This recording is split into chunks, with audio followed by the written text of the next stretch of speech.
नमस्कार, smart vision academy online परिवार में मैं आज की ताजा खबरों के साथ के सिंह एक बार फिर से आपका बहुत बहुत स्वागत एवं अभिनंदन करना चाहता हूं। और हमारे भाई बहन कैसे हैं? हम उम्मीद करते हैं कि आप सभी लोग बहुत अच्छे होंगे और आप लोगों की पढ़ाई लिखाई भी बहुत अच्छे तरीके से आगामी एग्जाम को ध्यान में रख के आप चल रहे होंगे।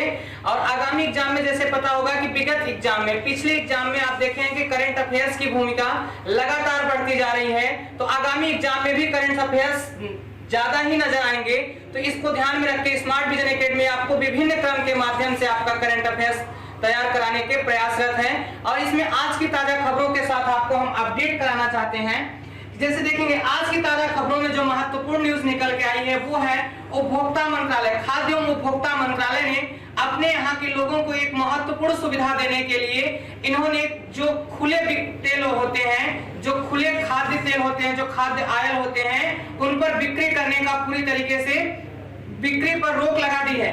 उपभोक्ता मंत्रालय ने खुले खाद्य तेल की बिक्री पर पूरी तरीके से रोक लगा दी है और एक निर्देश भी जारी किया है। और निर्देश में इन्होंने ये भी कहा है कि बेचते हुए पकड़े जाने पर लोगों को उम्र कैद की सजा और साथ में आर्थिक दंड का भी जुर्माना दिया जाएगा, जुर्माना उनको देना पड़ेगा हर्जाने के रूप में। तो ये खाद्य मंत्रालय की तरफ से लोगों को महामारी को ध्यान में रखते हुए एक बड़ा कदम भी दिखाई पड़ रहा है, जो आज की ताजा अपडेशन उपभोक्ता मंत्रालय ने यहाँ पर दी है।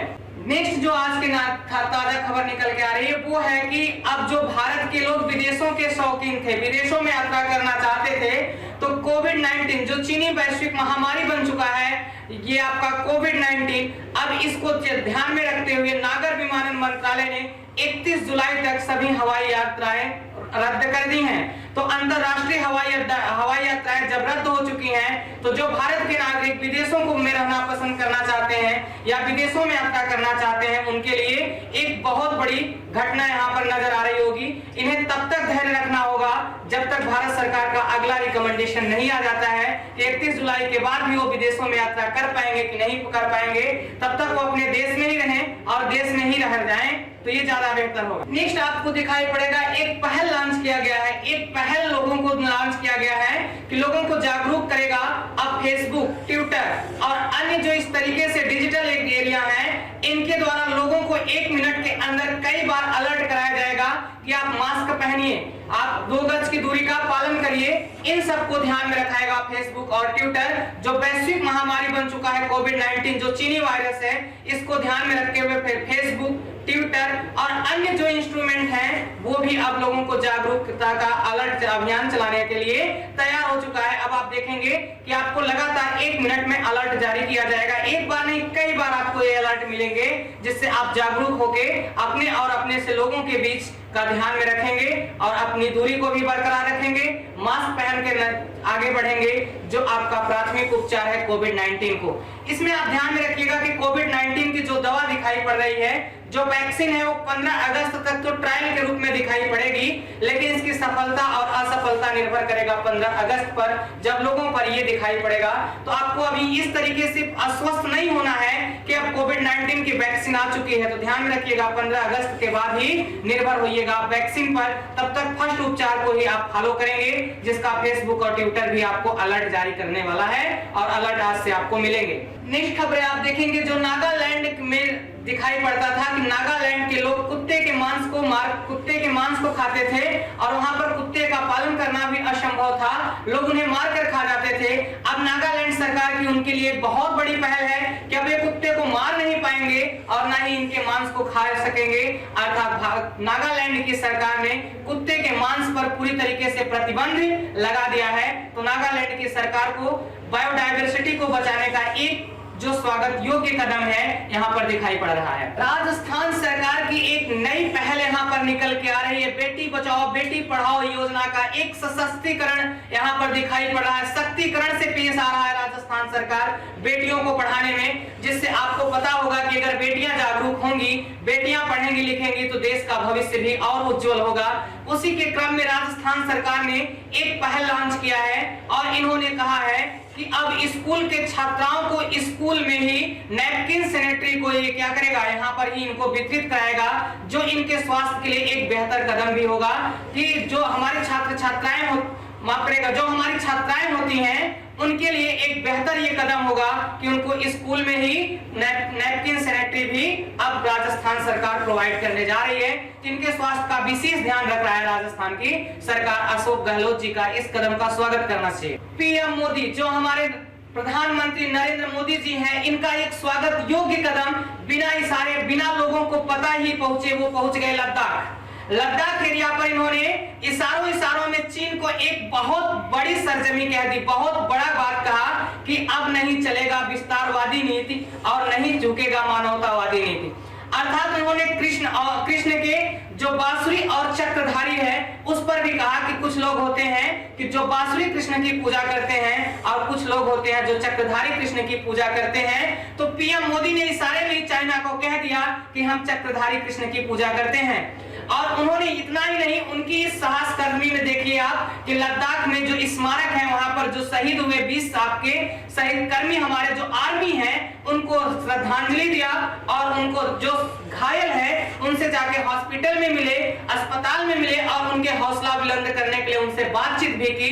तो ये प्रधानमंत्री का एक दिल को छूने वाले ये क्या थे, कदम थे, जहां पर उन्होंने लद्दाख यात्रा की और चीन को इशारे में ही कह दिया कि हम आपसे तैयार हैं, आप जिस परिप्रेक्ष्य में निपटना चाहते हैं आप हमसे निपट सकते हैं। और इसी में आप देखेंगे कि इसी को ध्यान में रखते हुए जो हमारे पूर्व आर्मी हैं उनका भी हमारा परिवार, ऑनलाइन परिवार स्वागत करता है कि उन्होंने भी राष्ट्रपति को एक पत्र में ट्वीट करके लिखा कि अगर आप चाहें तो हम भी चीन के साथ सरहद पर जाकर उनसे डटकर मुकाबला कर सकते हैं और इतना नहीं सरहद पार भी कर सकते हैं हमारे आर्मी। तो इन आर्मी के हौसला का हमारा स्मार्ट विजन एकेडमी ऑनलाइन परिवार उन्हें सत कोटि प्रणाम करता है। और ध्यान में रखिएगा कि जो श्रद्धांजलि दी जाती है प्रधानमंत्री जी के द्वारा, उन्होंने भी अश्रुपूर्ण श्रद्धांजलि दी, तो हमारा ऑनलाइन परिवार भी उन्हें अश्रुपूर्ण श्रद्धांजलि देता है जो हमारे बीच शहीद हुए। और साथ में आप यहीं पर देखिएगा कि चीन को एक बहुत बड़ा झटका दिया है हमारा ऊर्जा विभाग। ऊर्जा मंत्रालय ने चीन को एक बहुत बड़ा झटका दिया और उन्होंने चीनी कंपनियों के जो विद्युत इंस्ट्रूमेंट थे और ऊर्जा जो आयात किए जाते हैं चीन से, उसे पूरी तरीके से रद्द कर दिया है। तो लगातार भारत के द्वारा चीन को झटके पर झटके मिल रहे हैं। बौखलाए चीन ने अब क्या करेगा इसको आगे देखना होगा। जिससे अब यहाँ पर आप देखेंगे कि नरेंद्र मोदी जी जो हमारे पीएम हैं, उन्होंने ये ट्वीट भी इन्होंने अपने शब्दों में स्पष्ट भी कर दिया है कि हम एक साथ चीन और पाकिस्तान के साथ लड़ने के लिए तैयार हैं। लेकिन पहले तो उन्होंने कहा कि अगर बातचीत से समझौते हो जाते हैं तो ये बहुत बेहतर होगा, लेकिन हम पीछे नहीं हटेंगे, देश झुकने नहीं देंगे, देश मिटने नहीं देंगे। एक बार फिर याद दिलाया और उसका स्वागत किया आर्मी बटालियन ने। तो आर्मी बटालियन और नरेंद्र मोदी जी का हम स्वागत करते हैं अपने ऑनलाइन परिवार की ओर से। इसी के क्रम में एक दुख भरे शब्द आपको दिखाई पड़ रहा होगा कि कानपुर में जो आप देखे हैं हिस्ट्री शूटर विकास दुबे ने यहाँ पर नक्सलवादियों के चाल चलते हुए पूरी तरीके से हमारे 8 पुलिस कर्मियों को शहादत कर दिया, शहीद कर दिया। उसको हम भावपूर्ण श्रद्धांजलि अर्पित करते हैं अपने ऑनलाइन परिवार की ओर से। लेकिन यहाँ पर योगी आदित्यनाथ जी जो हमारे सीएम हैं, उनके एक बहुत बड़े हौसले और यहाँ पर दिखाई पड़ेंगे। उन्होंने ऑपरेशन अंतिम तक भी दे दिया कि बिना ऑपरेशन को अंतिम अंजाम पर पहुंचाए हुए हमारे पुलिस वापस नहीं आएंगे और उन्होंने ये भी कहा व्यर्थ बलिदान नहीं होगा। और इन्होंने यहीं पर तुरंत ही इन 8 परिवारों को इनके इस दुख संकट घड़ी में 1-1 करोड़ रुपए की अनुदान राशि और उनके परिवार की 1 लोगों को सरकारी नौकरी देने का त्वरित ऐलान भी कर दिया है, जो स्वागत योग्य कदम है हमारे सीएम योगी आदित्यनाथ जी का। तो हम इस परिवार के इस दुख में पूरी ऑनलाइन परिवार उनका श्रद्धांजलि पूर्ण स्वागत करता है। इसमें ध्यान रखिएगा कोविड-19 जो चीनी बीमारी वैश्विक महामारी ले चुका है, इसको ध्यान में रखते हुए रिलायंस कंपनी के मालिक ने भी एक बड़ा कदम यहाँ पर लॉन्च किया है। उन्होंने लॉन्च किया है जो साथ में आप देखेंगे जियोमेट के माध्यम से एक साथ 100 लोगों को आप जोड़ सकते हैं अपने व्हाट्सएप से और उनके साथ एचडी कॉलिंग कर सकते हैं। तो ये हमारे छात्र छात्राओं भाई बहनों के लिए एक बड़ा शुभ संदेश है कि वो एक साथ 100 लोग जुड़कर पढ़ाई कर सकते हैं। अब उन्हें अपने क्लासरूम की भी पूरी तरीके से कमियां महसूस नहीं होगी।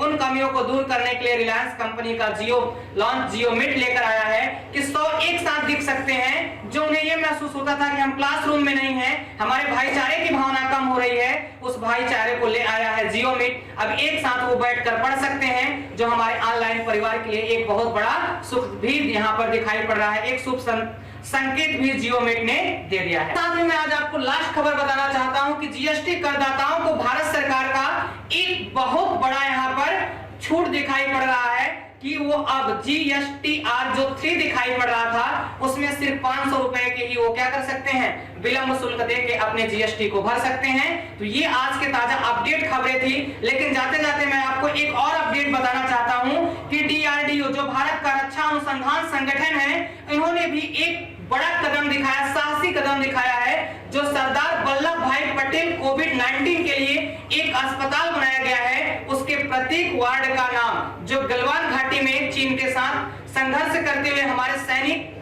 शहीद हुए हैं, उनके नाम पर एक एक वार्ड का नाम रखा जाएगा। तो DRDO का भी एक स्वागत योग्य कदम है। तो आज की ताजा अपडेट खबरों के साथ जुड़े रहिएगा आप स्मार्ट विजन एकेडमी प्लेटफॉर्म परिवार के साथ। तब तक के लिए हमें इजाजत दीजिएगा, नेक्स्ट आपकी इंपॉर्टेंट खबरें लेकर आएंगे हम नेक्स्ट वीडियो में। तब तक के लिए नमस्कार, जय हिंद।